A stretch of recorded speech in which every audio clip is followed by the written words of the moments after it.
Hello, ladies and gentlemen. Welcome back to another episode of the GeekVerse podcast, Weekly Geek. I am one of your hosts, the Hawaii Kingpin, Taylor Field. I'm joined by... I'm Mark Caster, Dylan Yes, and Miles. we've got some fantastic news topics we're going to be getting into today. It's a very Marvel-heavy week, actually, for us, and I Big can't Marvel. wait to get into it. Big Marvel. Before we get into that, a couple of plugs, though. You can find us with your internet connection in the search bar. GeekVerse.ca is our home base. GeekVerseCast is our Twitter. GeekVerse is our Facebook. And be sure to check us out on the Patreon where you can get ad-free, exclusive, early content available there. It is a good time. Your support as well is just immeasurable. And we thank you, particularly our Patreon producers, Aaron Braden, April of Darkness, Joshua Wright, and Jack Grant. You folks are fantastic. I just noticed it's AAJJ. I like that. That's actually pretty cool. AAJJ, yeah. AAJJ, yeah. We should just cut it down for that to be easier to say. Um, now, what else is going on right now in the Geekverse, Dylan? What do you got going on with SideQuest? Yeah, I just crushed a review for Resident Evil 4 Remake. Had a special guest on for that. It was a lot of fun. I also released in honor of the Mario movie, we're doing the retrospective, which is coming out soon, but I also did a ranking of every Mario game I have ever played in my life. So that was very fun as well. So lots going on over on SideQuest there. And then, of course, we're doing Arcane Retros every week and whatnot. So, yeah, it's very busy over on that feed.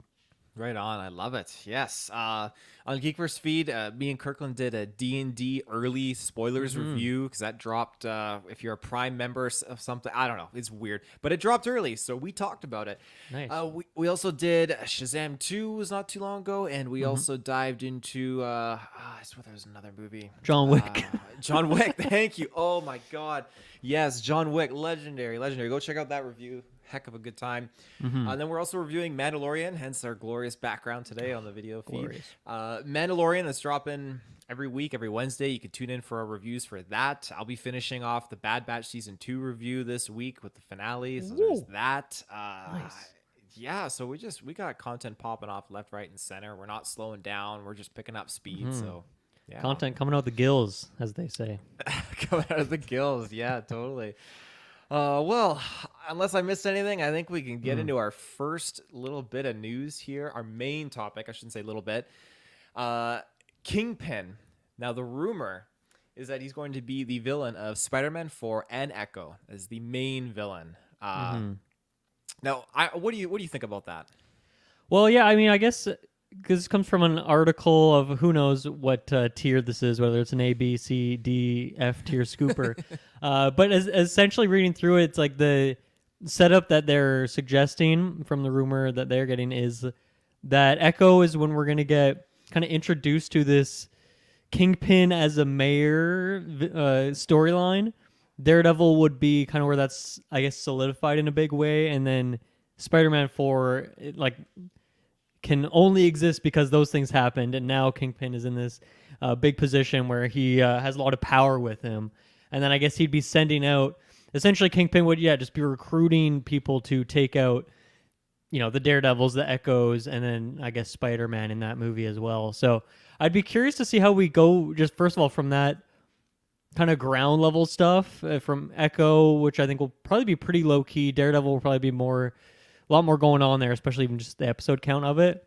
But I don't know, to get up to that Spider-Man level, especially after following No Way Home, which was just one of the biggest spectacles you could say in the genre. So definitely a lot to consider there. But I mean, the initial pitch of it, I'm into it. I really like the idea of Kingpin kind of being behind the scenes. You get some scenes with him, and I mean, even just the thought of having Donofrio on the big screen, as Kingpin, still has not happened. And in those first two TV shows, it still will not have happened. So that's just a cool thought. But then, I'd be curious to see who the other villains are, the sub villains, you could say, that are in there that he's spitting out at Spider-Man to take him down. And I mean, there's still so much we don't know about that movie, right? How does anyone know who Spider-Man is? So that's kind of just a fun setup too. So the initial idea, I'm pretty into it right now. Mm-hmm. Yeah, I think not limiting that storyline of him becoming mayor to one film or one TV show is great. Having it spread across like Echo, Spider-Man 4, Daredevil. I think that's fantastic because then we get to really dive into just this corruption and what his overall objectives are. And what we were reading in that article is him using this mayoral position to, as you said it, eliminate and kind of keep tabs on all the vigilantes and the crime fighters at that street level, which I think is pretty cool. Anyone that can really get into his way, which I like. Him going in as and becoming mayor and going through a whole election thing. I think you can have so much fun with that in the MCU verse. I think that there's a lot of cool ways they can play it off, and I look forward to seeing that. Actually, I need to see him kind of go through like a little bit of a comeback, because my first introduction to Fisk was through Hawkeye, and he just got bopped in Hawkeye, so I need to see him off screen bopped. Do you mean the gunshot or like before that? He did get bopped before that too, I guess. Right? I think just throughout the whole show, like they made him out like wasn't he in like a balloon store or something? And he got like messed up, or yeah, I gotta watch that again. It's been a bit. Yeah, he got messed up a little bit in there. Yeah, so I need to see him on top. I need to see him reigning supreme and just really like dishing out the damage like he was in the Netflix Daredevil series that I've been told. Yeah, which I mean, even that. Like he's not really that kind of character that's going around like, you know, jumping 30 feet in the air, crashing in people, like throwing super punches and stuff like that. He's very strong, of course, but it's more about the political power that he has, right, over having superpowers or something other than his superpowers having like 95% body mass of muscle or something, right? Something stupid like that. So yeah, like who do you think they would bring in as some of these villains that you maybe wouldn't put as the headliners for a Spider-Man movie, but that could exist as good lackeys that like maybe you get, I don't know, let's say 3, maybe 2 or 3. 3 seems like a nice number of kind of lackeys that Spider-Man could fight, and maybe they have to team up to take him down because each one of them isn't super powerful. Oh man, like is this where we see a Bullseye, or is that's a good one. I like that. I feel like that's where you could see him. Yeah. Because man, I'm in the Netflix show, like Bullseye's in there, but like I don't think they ever like explicitly state who he is. And I don't think MCU necessarily cares about that. Like I don't think they're gonna bring that actor over and continue that character. And I can't even remember what his fate was. And I think season 3. So that could be a good one. I like that. That could be a good thing that could set up down the road too, like Hawkeye versus Bullseye could have a little fun battle. That could be interesting. Or Kate Bishop, whoever ends up taking it on there.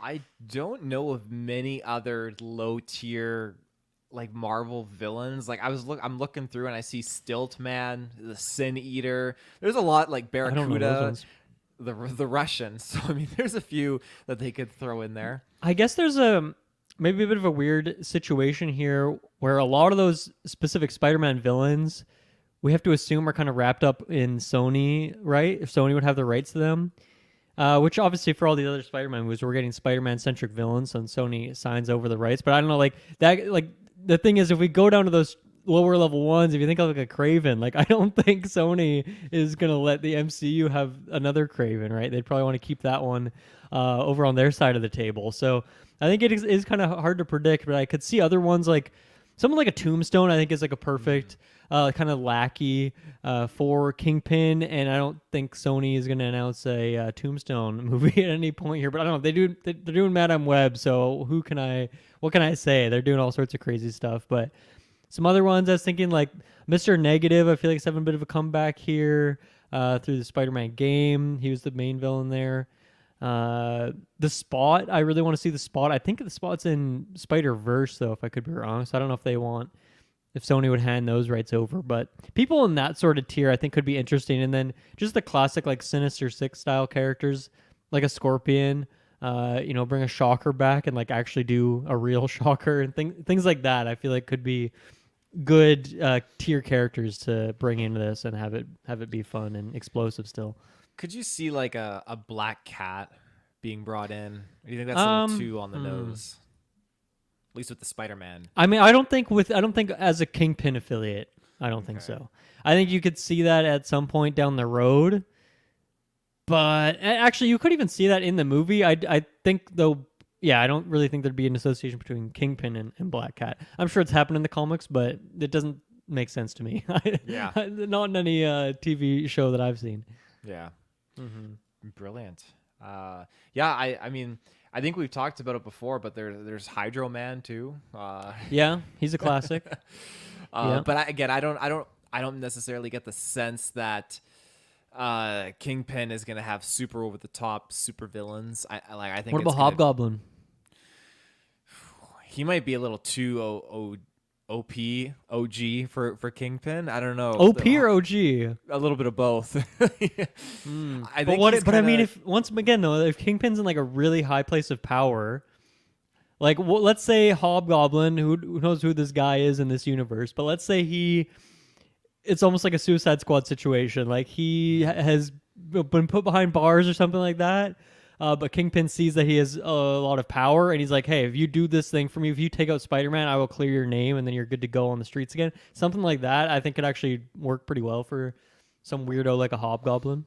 Yeah, that's true, actually, yeah. And then you have someone with a bit more pizzazz who can actually fight Spider-Man in a bigger way. Obviously, we did get Green Goblin already, but Hobgoblin was pretty, I think, different enough that you could throw that in posters and movie trailers and stuff like that and get people pretty hyped. Yeah, I'm always down for more Goblin. Let's make it happen for sure. A Rhino, maybe. Rhino could be a good one. Rhino wouldn't be too bad. Yeah. A lot of possibilities. There's a lot, and there's so many. I'm just going through like the Spider-Man villains now, just trying to look at a whole bunch of them, and like it's crazy. There seems like every animal out there in the world, there's a supervillain counterpart to it. Pretty to much. square up against Spider-Man. Yep. I mean, there's a ton of characters that have just no creative juice behind their creation. Like, just man, this guy was probably on a time constraint to write this comic, so he had to create, I don't know, Bear Tiger or whatever villain I'm sure exists, something Bear stupid like Tiger. that. Yeah. Yeah. Well, I'm trying to think what else there is on the whole Kingpin thing. I mean, aside from it just kind of being like I'm assuming three because we have Echo, Spider-Man, and Daredevil. Those three projects to kind of like build him to power. Do you think at the end of all that, it kind of concludes his story? Does it end, or do they keep him around and maybe he just loses his mayor position and they use him down the road, I guess? Yeah, I don't think he's a villain that will ever die in the MCU. I think he could go up and down behind bars, up on the main stage there, in the mayor position and stuff like that. But yeah, I don't think they'd ever want to kill a character like that off. Like, I don't know, maybe years and years from now, if there becomes like a greater street level thing, and you get a Defenders equivalent, something like that. But I don't really see the point. I don't think you need that big emotional payoff or moment like that to kill him off, and that's not a very Spider-Man thing to do either, right? So that would be like, we know Punisher's coming back, so that would be like something Punisher would kill him if he gets the opportunity, if they set that up. But once again, I don't think that would happen for years, unless Donofrio doesn't want to. Maybe he just signed on. He just wants to do 3 more things. But I feel like he'd be down to just stick around in the MCU for years and years.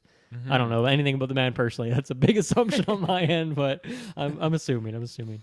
So do you think we could get maybe like a team up between like these survivors, like the Spider-Man, Echo, and Daredevil? I'd love to see Spider-Man and Daredevil together on the screen. Yeah, I would love to see that again, I guess. I mean, we did get that. Oh, yeah, right, yeah. I mean, we got more Matt Murdock and, so, yeah, it's a bit different. But I think they could definitely, that would be a perfect setup of Kingpin comes to power during the Daredevil show. Spidey's maybe a bit out of the loop, but through those two, they can kind of group up and stuff like that. So I could definitely see it. Echo, I'm sure as well. That's just so hard to say because I don't know anything about that character really besides what we got in the Hawkeye show, and I don't know what the trajectory for her is long term. But I mean, if we look towards any movie that would make sense for her, that would make the most sense if Kingpin is supposed to be a big part of that show, which I think it's already confirmed that he is in that show. We just don't really know how many episodes. Like, is he a main villain?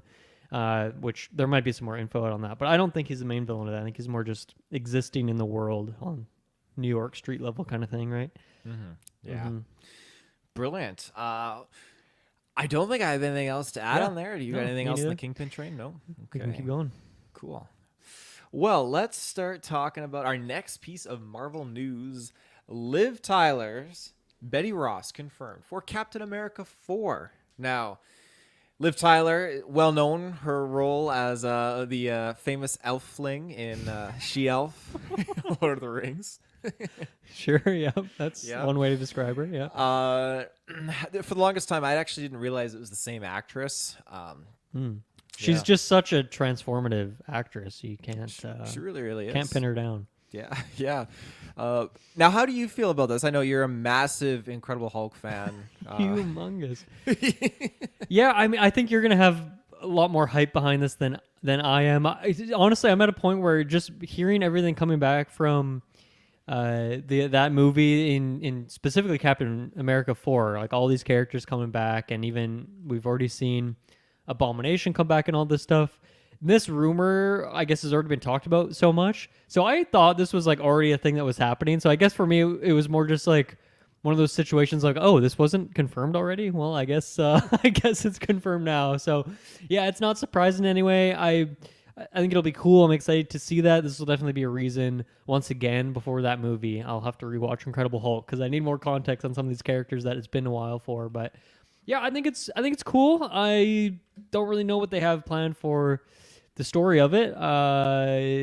But yeah, I'm into it. But yeah, does this get you just totally jazzed, totally hyped? It gets me hyped. I love when these IPs pay tribute to and homage to their older creations, I guess. And Incredible Hulk is definitely one of those older ones. And I got super excited, obviously, when Abomination Roth was coming back. That was fantastic. So to kind of dabble more in there, I know Travis wasn't too optimistic on it, but I'd love to see a Norton come back. But I'll take what I can get. And Betty Ross, having Liv Tyler come back for this is absolutely fantastic. And I can't wait to see in what context, because we know Harrison Ford is coming back. Not coming back. Harrison Ford is coming to play, I guess, Thunderbolt General Ross. Ross or whatever his rank is. Yeah, Mr. Ross. And there was talks about him kind of running for presidency. So everyone's in an election these days in the MCU, it seems. Yeah, we're getting very political in the next phase. The multiverse saga and then the political saga, I guess. is where Political we're going. saga, yeah.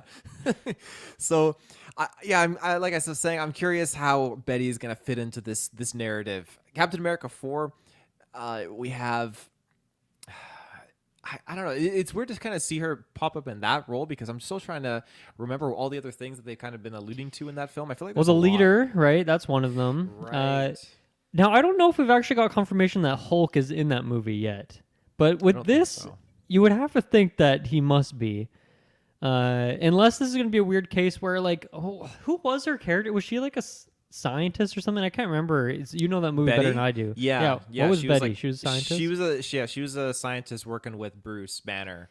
So the way it could be a case where, you know, in WandaVision, how they brought back Darcy, I think is the character's name, right? Like she just is a scientist in this world, so she just randomly kind of appeared in this thing, and it's like, well, she's a scientist, so it works. Maybe it's just that same thing. And I have to rewatch the movie to remember what her connection would be to the leader and all that stuff. But yeah, I guess you could. What I'm getting at is you could get away with adding the character in there without Hulk also being there and them having some sort of interaction. Of course, that's going to be weird because it's different actors. But they could also just be doing this, bring her back to set up for, you know, here's remind who this character is, and then she's coming back in this next Hulk thing, which we've heard so many rumors about World War Hulk and whatnot. So maybe they're just trying to get, whet the appetite a bit and make us like wait a bit and we can't wait to see that interaction again, but you got to wait one more project for it. So they could just be doing that too, and she could just be essentially in place of what would otherwise be a generic scientist. Mm-hmm. Yeah, that's actually very, very spot on, I'd say.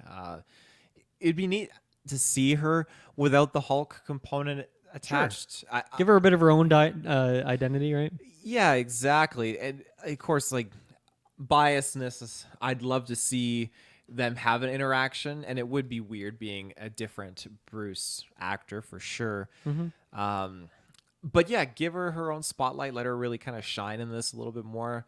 And just to kind of see like how she is brought in with the leader. I totally spaced on the leader actually being in this. So it's funny how they're just bringing all these Hulk characters into a Captain America film. I think that's going to be, it's going to be interesting how they play off of that. So. Yeah, definitely. It's a weird pairing, but It's interesting. Yeah, this is confirmation. This is confirmation, right? It's not a rumor territory. Yeah, so we yeah. know what's happening. She was in Atlanta, and there's set photos that dropped of her with Anthony Mackie's Captain America. So yeah, she's popping off there now. Yeah, that movie's coming out May 3rd, 2024 currently, although everything's getting pushed back these days, so that might get kicked again, but Yeah, about a year from now, I guess. That's about pretty a exciting. year. I'm totally okay with them taking as much time as they can, because to have a Captain America like coming in to replace another Captain America, yeah, it's interesting. It'll be interesting to see how they do it. Yeah. Yeah. Anything else you have on that? No, I don't think so. No. Cool. Okay. Our next topic, Marvel as well. Secret Invasion confirmed for June 21st. How do you feel about this first part? I'll say the second part after. Sure. Yeah, it's later than I was expecting. I thought May, and maybe that was mentioned, and then it got delayed or something like that. But that's what I was expecting. Maybe even like in April or something like that. So I guess my immediate thought when I saw this was, okay, we recently in the last 2 or 3 weeks or something like that, we know that the Marvels got delayed out to November from the summer. So this makes me think that, okay, maybe there's like a bigger connection there, and they want those things to be closer. It could just be a simple case of, and once again, I'm saying this from the perspective of like I'm feeling like Secret Invasion got delayed a little bit, and maybe that's just a production thing, or maybe this was always the intended time and I was just completely off. But I feel like when they dropped that first trailer, and I think D23, it just, I don't know, it felt like it was coming more imminently than June. But yeah, I guess this is like post Guardians of the Galaxy. It feels late, I guess, also just because of the track record we've been on with Marvel shows and their release dates, and the fact that we won't have really anything in spring or early like winter of the year. Like June 1st being the first TV show of the year feels kind of late, I guess. But yeah, I'm still not super excited for this thing. I'm sure maybe we'll get a nice trailer at Guardians of the Galaxy, or definitely before this. So, yeah, I don't know. Do you think I'm onto something there with the connection between this and the Marvels, or is it just like release schedules and this was always going to happen? I think when you look at the established schedule now that they have, it to me it makes sense. And one key character in this is Sam Jackson. I feel like his why can't I remember his name? I'm drawing a blank. Nick Fury. Thank you. His Nick Fury role, obviously we know has a big connection with Captain Marvel and as a big connection with Secret Invasion. So it only makes sense to kind of connect the two, and I think that it'll maybe inspire people that are a little bit more in like general audience side, the people that go to the movies, they enjoy the Marvel roles or Marvel films, like, oh, I'd like to know a little bit more about this, so it'll kind of channel people to go check out that series that came out on Disney Plus a couple weeks before the Marvel's film drops. So I think it's an opportunity. Yeah. I will say, yeah, like June 21st, it was slated, I think, or at least it was speculated that it was going to be earlier within 2023, like you were saying too, like that earlier spring slot. But yeah, that's nice. I may be on like parental leave at that time, so if I'm off, I'm going to be staying up late for those midnights, and I mean we'll be up anyways to review it at midnight, I'm sure. But yeah, no, I was expecting that this thing was going to be coming out when I am away for 3 weeks and when I'm going on my trip, but it's not. I mean, I'm away in May, so that's what I thought was going to happen. I thought, this thing's probably going to come in May. I'm probably going to miss parts of it, so it kind of works out for me personally. But then now you might not have the chance to tag along. So, well, and it's going to be 6 episodes too, I believe. So yeah, there's that. Yeah. So which will be nice. I mean, coming off She-Hulk, midnight reviews for that many weeks is just not my cup of tea. We do it. We make these sacrifices, but 6 weeks is a bit nicer. I'm excited for that. Yeah, for sure. Cool. Okay, and the next half, and this is what appears to be our last MCU news of this episode. Loki rumored for September. How do you feel about that? I guess it makes sense, right? Because June 21st, that would mean Secret Invasion's running until kind of the end of July.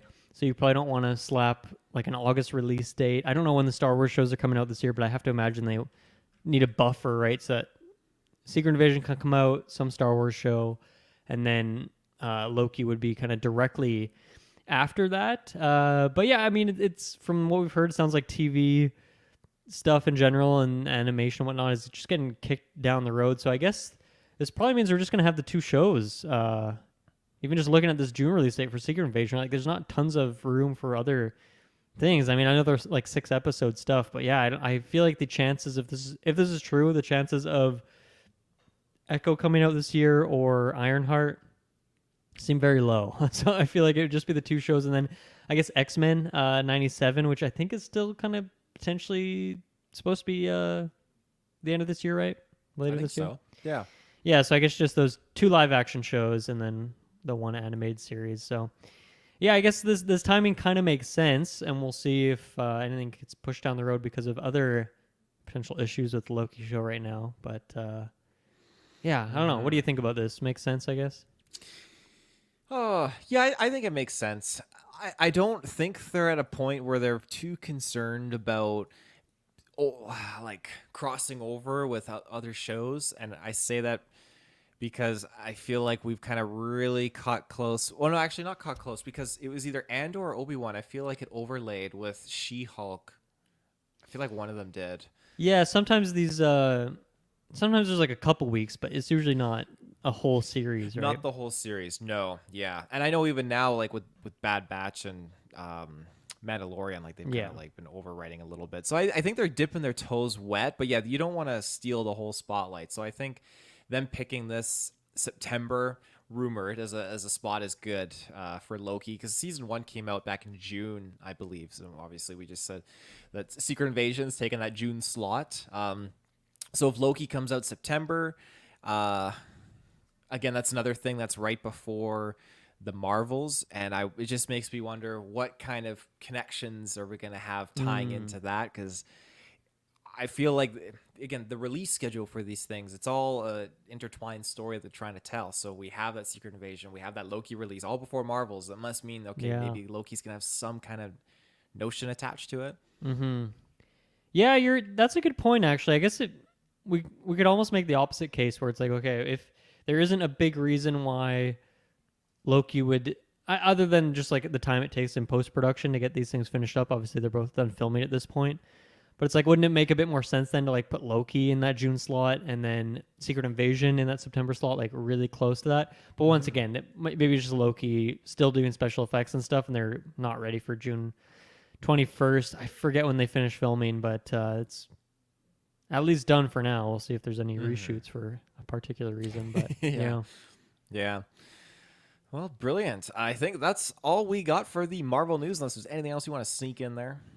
Yeah, well, actually, I mean, one thing on the TV show is like, do you think the X-Men show they release like weekly, same way they do all the other shows, or does that one get like a different?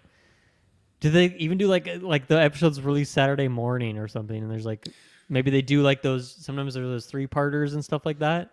Maybe they like release do you think they do anything tricky, anything fancy with the release dates there, or is it just like, no, it's every Wednesday night midnight, an episode drops for 10 episodes, 12 episodes? Saturday mornings would be like major kudos to them. That would be cool. Easier for us. Everyone in the world would just be so thankful for that. But I don't think it'll happen. And I say this because like Star Wars, like the Clone Wars and the Bad Batch, those kids shows, it's dropping midnight on the Tuesday. Yeah. So Disney's ruthless. I hope though somewhere deep down that they will change their release schedule for the X-Men the animated series. I think that'd be pretty a good marketing pitch or play, I'd say. Yeah, I mean, I think even just like doing 2 episodes at a time or something like that. I'm greedy. I want that. Obviously, it doesn't make sense with the streaming service. You want this thing to last for as long as possible, so people stay subscribed, I guess. So it doesn't really make sense. I'm just being hopeful here. Well, the 2-episode release, that's definitely something that they've done with their Star Wars animated shows. 2 episodes, boom, like here and there, sprinkled in throughout the season. Especially when it's like those part 1, part 2 things, which we know X-Men definitely has, at least from the the retros. Go check part 5ers, why not? Part 5ers, yeah, exactly. So I think that there's some possibility there that it could happen. Okay. Yeah, You got me. Give me some hope there. I like it. All right, well, we're going to jump to our first ad break and continue on with our news, so we will be right back. And we are back. Okay. Our next topic, we're getting into a little bit of the DC universe here. The first look at Lady Gaga's Harley Quinn. Mm-hmm. So this, and you got it popped up right there, legendary. She looks like she fits right into the universe. I'm curious, Tim, what do you think?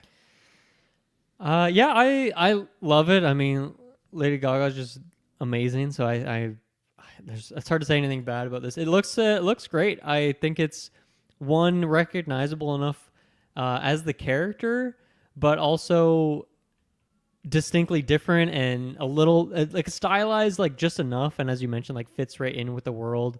And obviously, like this image is like definitely not. I don't think that's our guy, but like I don't know. I feel like the look of these two next to each other in those suits is pretty nice, and they got to do something to differentiate between Margot Robbie's Harley Quinn as well, and I think they've done a good job with this version here. Mm-hmm. Yeah, the checker pattern, the classic checker pattern, but like on this shirt instead and whatnot. Mm-hmm. Yeah, she looks she just looks intimidating. She does look like that. I'm Gaga for this look, Summer Hancy. There you go. She looks like that counterpart to the Joker. Yeah, definitely. It's just like that like greasy, slicked back hair going back, like Joker style. So, yeah, I'm super hyped to see her in this. What do you think is happening in this scene? It looks like she's like getting escorted out of a courtroom or something like that, maybe.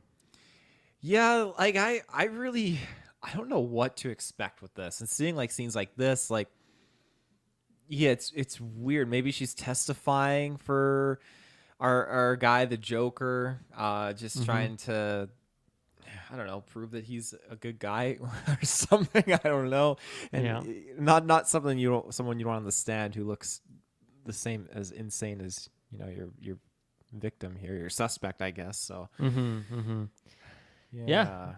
I don't really have many other theories, but it could be something weird. It's definitely not like she's not I guess that she's not an established criminal then if she's just being calmly escorted out. I mean, of course, this could be a weird set photo where it's like that was not during an action shot. It could just be like in between takes or something weird like that. Yeah. But that's the vibe I get for sure. Maybe she's like a lawyer or something. I don't know. Oh yeah, you never know. I do think we're gonna see a lot of her interaction like before she is Harley Quinn, which I would really like. I'd like to see more of that Harleen Quinzel kind of persona interacting with Joker. Yeah, I'm down for that too. I feel like that's not something I'm super knowledgeable on just from the Harley Quinn content I have seen. So I feel like I'd be down to see just another take on that version of it. But I mean, I don't think she's ever gonna get a hammer and like doing some big slamming in this. I think it probably will be more character driven anyway. So who knows? Maybe she won't even really use that name very much, or I don't know. I am very curious. It looks great though from what we got this first look here. Yeah, and like you said, I'm glad that they made her unique in her own right, but different enough from Margot Robbie's Harley Quinn, which again, it's not to like replace her or anything like that, because these two characters both exist at the same time, really, at this point. So yeah, I think it's cool, really cool. Yeah. And it's supposed to be a musical, isn't it? That was the other thing that they announced. Oh God, a while ago. The Marvels is Joker 2. I can't remember. I think probably to some degree there'll be some music's going on in there. A romantic musical, yeah. There you go. That'll be interesting for sure. All right. Our next topic.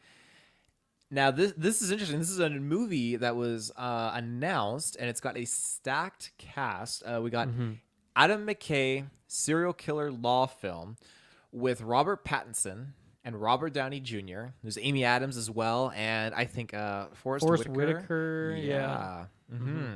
So Amy Adams in there too. Amy Adams, yeah, I am super down for this. Yeah, it was. Did you read the article on this one? I breezed through it, and I got like, was there something specific you were referring to? Because I honed in on like what it was about.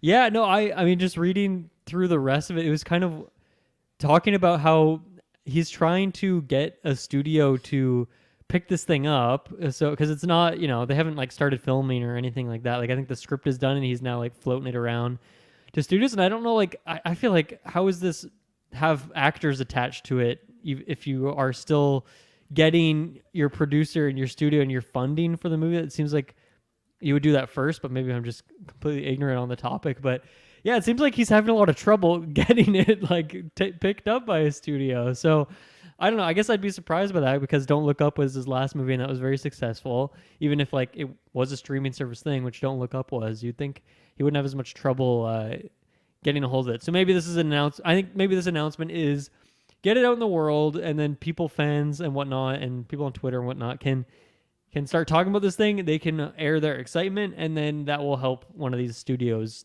be like, oh yeah, we'll pick this up because there's some chatter online. People are excited about this thing. So maybe that's what they're doing here.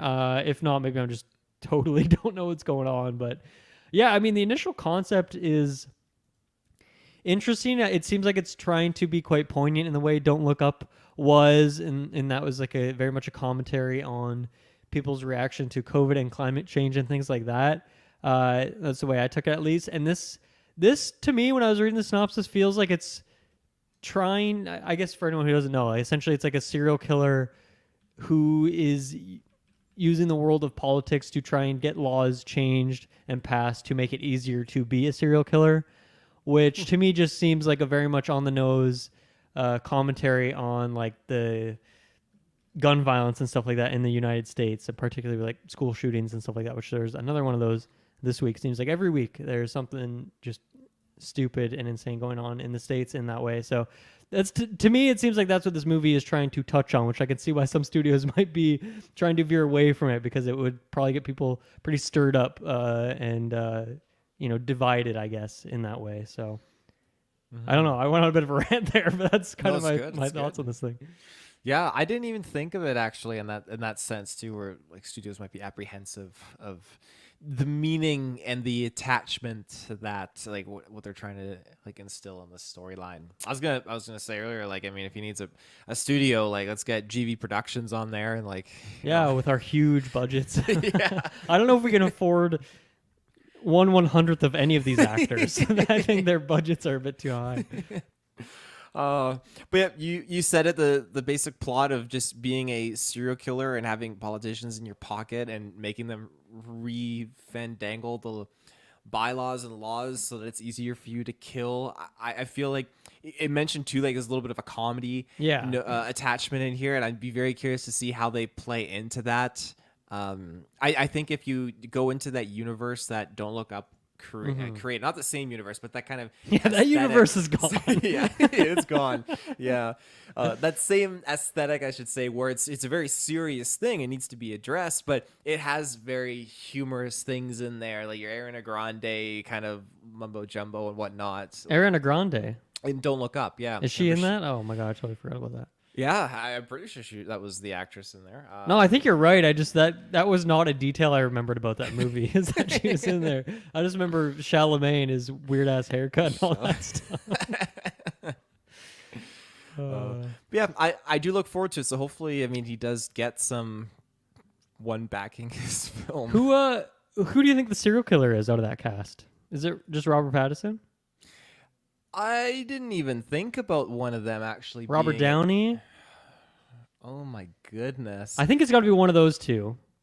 Because I think that's like a good thing. You throw on your poster, that's a fun concept. People want to see that actor either one of those actors doing that kind of role.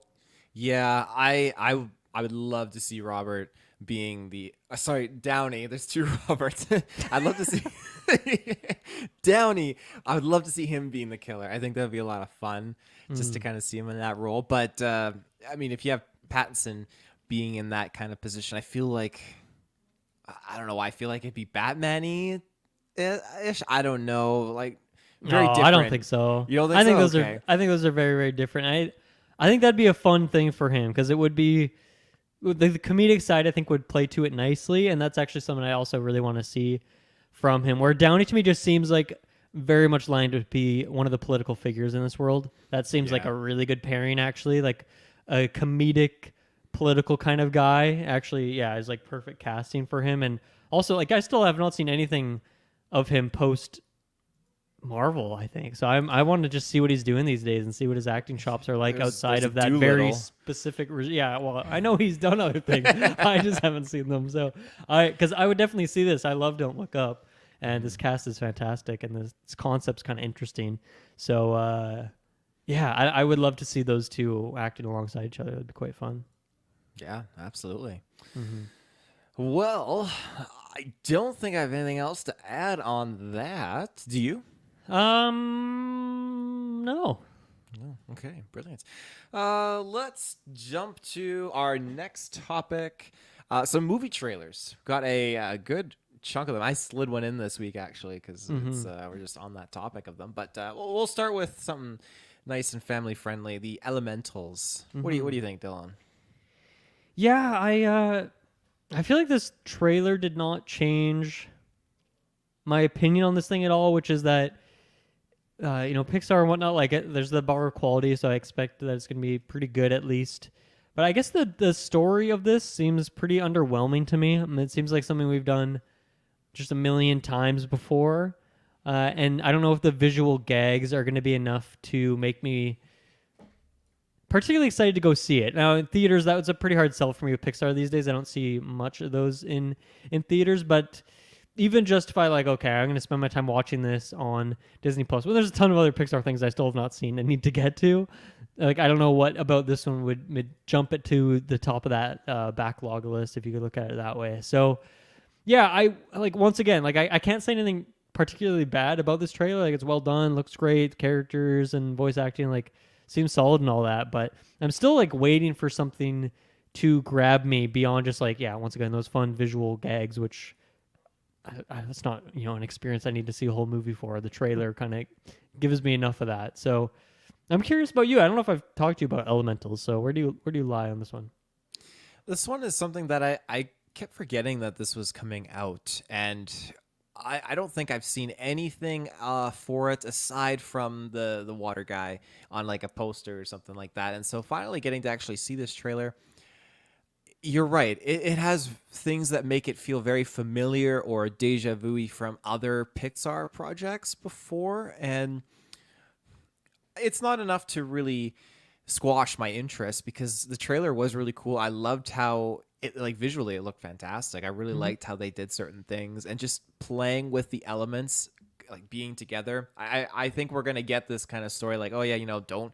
Like they say in the trailer, elements don't mix, but we're probably going to have it detour down like, oh, look, there is beauty where elements can mix. Like what happens if you have fire and, water? You can boil water and make eggs, pasta. Like sometimes the elements do mix together. I don't know if we'll get that in this movie, but there is a happy balance for it all. I think that's what they're going to try to kind of show. And they'll probably tackle like just whether you're earth or air or fire, like just... love everyone. I probably have a really good kind of like, I don't want to say like anti-racism, but just a way to like embrace and accept and respect other people and where they come from. So I think that's a good time. Hansi says, I hope it's eggs and pasta specifically. What if you just fucking nailed it and now that we get a scene of exactly that would be legendary. I'd have to take Travis's gimmick of Taylor Told You. Yeah, do that. Drop the hashtag. I'm looking at the director of this movie in particular. The only other Pixar thing that he has directed and wrote was The Good Dinosaur. Have you seen that one? You have to have seen it because it's a fucking dinosaur movie. It's the one that got away. I never saw it. You've never seen Good Dinosaur. Never. You're the fucking dinosaur guy. What's going on here? I know. I am behind on my Pixar films. It's the one that got away. You guys did Pixar rankings. Is this the one thing you didn't see? Is this the only one you haven't seen? That might be the one I haven't seen. Because there is a few that there was another one that I hadn't seen either. And because A Good Dinosaur came out a while ago, so my only 2015, yeah. So my only interaction with that one would have been probably just like here and there, the odd scene. But not ever did I sit down and like commit to it again. Like my Pixar time is committed to if I feel that Pixar, it's Ratatouille or Bug's Life or Toy Story. The later ones, the newer ones, like there's a lot of emotion and feeling in them, but I haven't really. I don't know. I got to be in that right kind of like pull. To You haven't really had sit one down. lately that's done it for you? I haven't had one lately that's done it for me. The last one would have been Soul, and Soul that one was great. It was so good, so heavy. I need to revisit it, but like, I'm still resonating and stewing on that because it's a heavy film.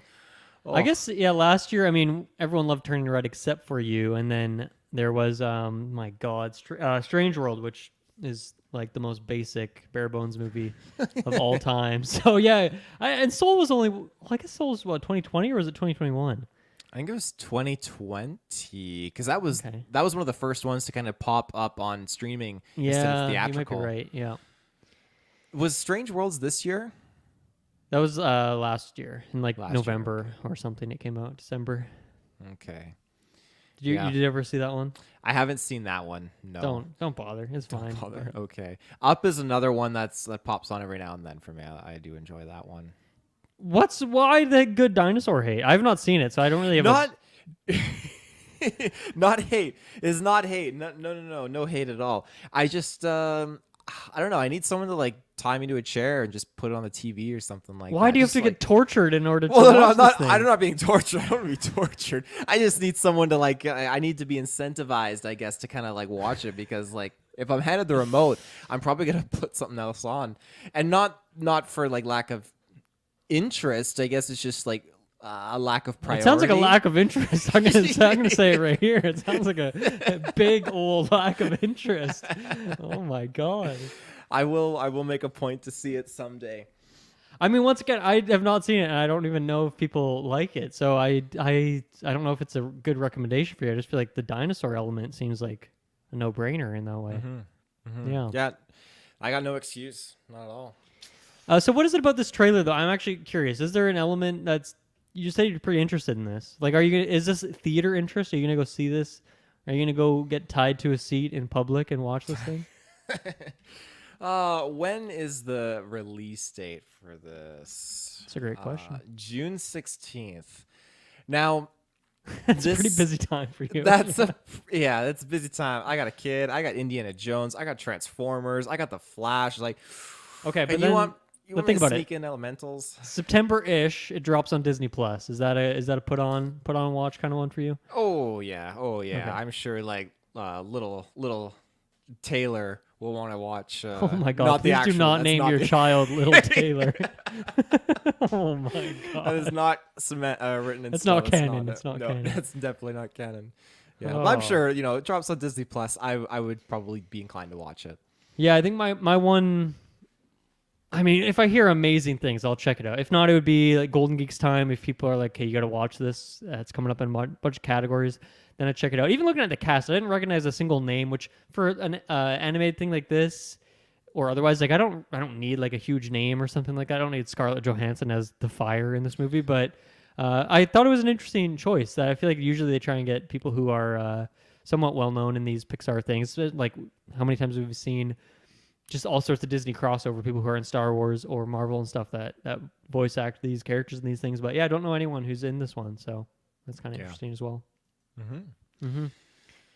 Yeah, that's all I got on that. Sure. Ready to move to our next trailer? Yeah, let's go to the water here. We're going to the water. Shark Week. Big Shark is it's finally coming out. And it's a Tommy Wiseau movie. How about that? When you say finally coming out, like, have you been keeping tabs on this thing? Well, when I was looking up the trailer for it, I found something that posted for being like in like the 2010, 2017 range, like something about Big Shark. Wow. So I kind of feel like maybe this was something he's been working on for a while. Maybe when like disaster artists and stuff coming out, like he was trying to be like, hey, I'm also making a new movie. And it took me another good 6 years to make it.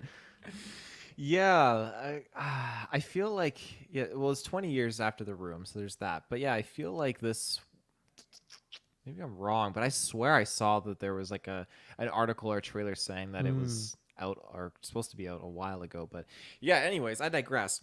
we're here. We have it. The Mm-hmm. trailer is dropped, and I'm sure you love sharks. Big Jaws fan. What did you think of this? Oh man, I don't think I've ever seen Jaws from start to finish. Oh, I've definitely seen parts of it here. Or there. I think I saw it, like as a kid and was like kind of scared of it for whatever reason. So yeah, not a big. I mean, sharks are cool, but I don't know if I'm not like okay, the Meg 2 or whatever is coming out in theaters. I gotta go like buy a seat for this thing opening night.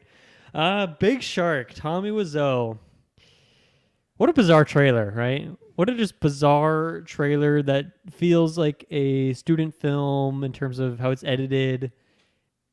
It's shot really poorly. The effects suck, but like once again, is it all just like this elaborate ruse? And like, is that intentional, or is he really just a bad filmmaker? Like, I don't know. I don't know if the trailer was not, and I don't even know if I watch a trailer for The Room, would I find that compelling? I don't think so, but it is pretty compelling. And Disaster Artist was a fun way to iterate on that. I don't know how I feel about this one. I'm pretty conflicted. I need your help. How should I feel? How should I feel about this trailer? I have like I thoroughly enjoy shark movies where it's open water, deep blue sea, Jaws, the Meg. Like like Wait, are 47 open meters water and deep blue sea names of shark movies? Yeah. I thought you were just there. saying like, oh, I love that setting. We're like in the deep water, the open ocean. No, those are totally names of shark movies. Okay. So I'm definitely a sucker for them. There's a special place in my heart for them. Now with this, I never got into the Sharknado franchise. That's the one that got away on me. And I think it was just the CGI. If you do a shark movie and you got that questionable CGI, then I'm out. I can't get into it. So enter Big Shark. The CGI in here is crazy. I thought Tommy Wiseau was loaded to the nines, to the T's, and I mean that CGI is superbly questionable. So what's going on? That makes me think like you're right. Like it is some kind of gimmick. He's playing off of how The Room was back in the day. I feel like this is maybe if this came out a while ago, maybe 10 years ago, it might have been able to ride that kind of success, or I guess kind of not success, that cult following aesthetic. I don't know what I'm trying to say. Yeah. I think the chance for this one is that I think there's a lot of people out there who will see this movie 20 times in theaters. Mm-hmm. You know, I think there will be those people, those like Tommy Wiseau heads who think that The Room is like genuinely a masterpiece and is like this intentional design thing instead of just like a happy accident, which is where I'm in the camp of. So yeah, man, I don't know. Can he strike lightning twice with the so bad it's so good mentality? I feel like that's a really hard thing to do intentionally, especially when he knows now, hopefully he has enough self-awareness to like understand where The Room exists and why people enjoy it. But I feel like that would be a near impossible thing to replicate. Once again, lightning striking twice. Like I just don't see it happening. As you mentioned, it looks awful too. Like for anyone who isn't just deeply knowledgeable on even just the name Tommy Wiseau, The Room, and stuff like that, like who is going to see this? You throw this trailer in front of anyone other than like us, like the people who know about that stuff, and they're just gonna be like, well, you never get that trailer in front of them in the first place. I think. Right? Like, what's the situation in which they'd see it? And the name is incredibly generic too. Like I don't know. I don't think there's much chance for this thing, but I don't know. Maybe there is a lot more Room fans than I'm expecting. I just don't know if those fans are going to be like, yeah, I'm going to go to the theater and like tell my friends to come to the theater and whatnot. I think it's more doomed. I'd feel like there's not really any way like I could go out to my general audience, family and friends, and promote this in a way for them to go see. Like, would you tell your parents to go see this? No, absolutely not. No. There we go. I wouldn't tell my parents to watch The Room. I don't think they would find that a fun experience. Like I think that's for a very particular movie goer, you know. Yeah, no, that's fair. The one thing I will shout out the trailer that I got a kick out of was at the end. It shows like big shark, and you see the shark in the background, like getting closer, and it like crunches and eats it, and goes like towards the viewer, and then as it does that, it splashes with like the like a date or something like that. And you get the exact same shark coming from behind it, and it does the same thing and like crunches it and swims up to you. Like it's just, it's super super cheesy. And I guess like the context to, just like in closing for that trailer, I'm assuming it's a Sharknado kind of thing where there's a big storm and they drop like the no one is ready in the bayou or something like that, and the sharks, like, you get this the peak scene. They were banking on this scene where the two guys are running and just like behind them the big shark is like rolling past them. Oh no. Do you think it would? Yeah, I mean, maybe it's like a tsunami or something instead to like differentiate it, and it's not a tornado, which I think there's like 100 of those movies. I'm sure a tsunami has also thrown sharks on land. I don't know. And that's the one that's got away for you, so you haven't seen it either. But yeah, I don't know. I haven't even really thought too deeply about what the lore is. I honestly don't think he's the kind of writer that would think about that. I think he would just like individually, this scene that you talked about is just in the movie and there's no context for why it's happening, but it's just like what he thinks is the most badass scene you've ever seen, and therefore it makes the movie good, right? Yeah, which could be a fun experiment in and of itself, but yeah, I don't know about this one. Yeah, I don't know either. But again, much respect to the whole team, the actors, everyone working on that film. You do you do you passionate into it. Mm-hmm. Yeah, I agree. Continuing on the trek of sharks, I had to slide this in there. The Black Demon trailer. So now, was this go on the up scale for you, the uptick after Big Shark? Surprisingly, this movie has the bigger shark of the two movies from what we've seen so far. That's a very big shark. I mean, this trailer, at least Big Shark is like, okay, this is a different kind of movie. This is weird. This is kind of uncanny in a way. Whereas Black Demon just seems like a very by the books, by the numbers, generic monster movie, I guess you'd say. With some good cheesy acting in there and some weird like cringy character. Like all these movies have like that one character who's just a total freak. Like when the family goes into that building and the guy comes out with the machete. Like all these movies always have a guy exactly like that. It's hard to describe, but he's like exactly that kind of person. So yeah, I don't know. I once again, I don't care about this thing at all. This is not for me. But I watched this trailer. I'm like, okay, there is an audience for this. Is this going to crush it at the box office? I don't know. Maybe they have a small budget and they can make a little profit off that or something like that. But yeah, once again, like, is this? I know you love this space. Other than Sharknado, it's your blind spot. But is this a go to the theaters kind of experience for you? This is definitely a go to the theaters experience. Yeah, I want to be immersed in this because I at first I wasn't sure. I thought, okay, is this code name for the Meg 2?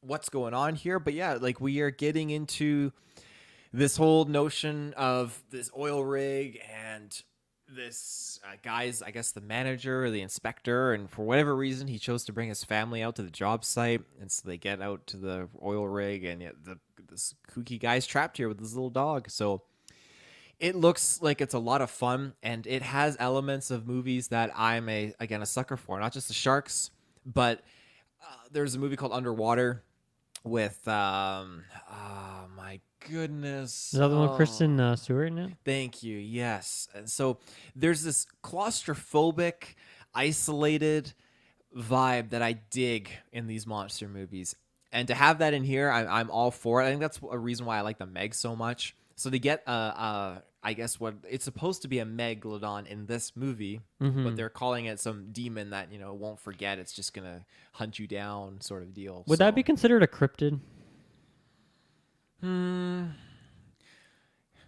It's debatable because I guess maybe in today's society, like it's just a big shark, so it would be a descendant of a megalodon. I don't know if it'd be a megalodon still existing, but megalodon is a real thing, whereas cryptids essentially are up for debate. Not really sure if they're alive. So gotcha. Okay. Yeah, I would say, yeah, I would probably not allot it as a cryptid. Did you see Rambo: Last Blood? It was a movie from 2019. From 2019. Did I not see this one? I actually haven't seen this one. Okay, that's the same director did that. and then 3 other movies that I've never heard of. To be fair, I'd never heard of Rambo: Last Blood either. But yeah, I don't know. I'm guessing that's not a highly regarded film. But once again, maybe I'm making assumptions here. I thought you were gonna connect the dots, like there's a Meg or something in this movie too. So, No, not quite. okay, interesting. I haven't seen it. But that's good to know the director is actually the guy behind that one too. Yeah, he hasn't directed a ton of stuff. He's got 4 movies prior to Black Demon, but yeah. Adrian Grunberg is the director there. Adrian Grunberg. He must just had a calling, like, I just got to do this. I'm sure every director feels like they got to do a shark movie at some point. You think so? I mean, Spielberg did one, so Tarantino's final movie is going to be a shark movie. Shark movie, yeah, called Little Shark or something like that. Yeah, you got to differentiate. You don't want to try and go up against Tell Me Wiseau there. No, of course losing not. battle. Yeah. Well, I think that is everything for this Weekly Geek. Is there anything else you want to sneak in there, Dylan? No, I think we covered it pretty well here. Yeah.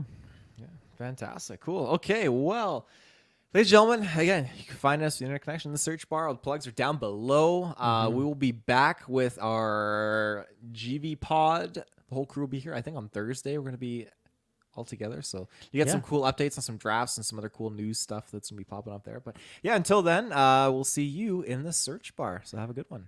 See ya.